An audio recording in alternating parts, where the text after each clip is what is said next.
Assalamualaikum warahmatullahi wabarakatuh. May bago tayong ginawa na application.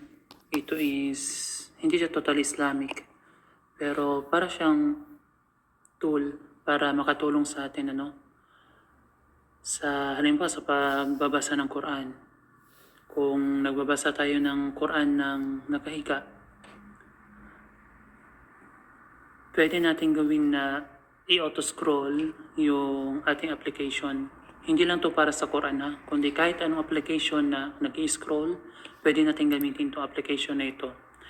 Pinangalanan natin to na Auto-Scroll Master. So, ang gagawin lamang natin dito, una, tingnan natin yung guide. So, ang pinakauna na dapat gawin kapag gagamitin natin itong application na to ay bigyan natin siya ng accessibility na permission. Kasi kailangan ito upang makapag-scroll yung application sa kahit anong uri ng mga application na gagamitin natin, mapa-browser man, Quran Tagalog o kung anumang klaseng Quran na application. So kapag ready ka na, i-click lamang natin itong show control. Pagkatapos, pag lumabas na yung control, dito halimbawa kapag click natin to, see, may kita natin nandito na yung control niya. Pagka ganyan, anong sunod? Pipili na tayo kung ano yung application ating gagamitin. Okay? So, nandito yung mga controls. Makikita natin, Minify, pwede natin siyang paliitin. Tapos, pwede nating pabilisin, pahinain, ganyan.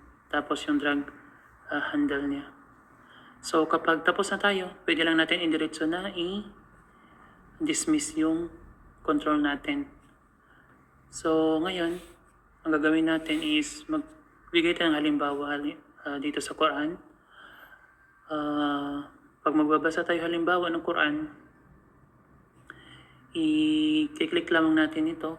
Nakita nyo kahit nandito na tayo sa application ng Quran is nandito pa rin yung controls. Yun yung reason kung bakit kailangan natin ng accessibility settings. Kailangan mabigyan yun siya ng permiso.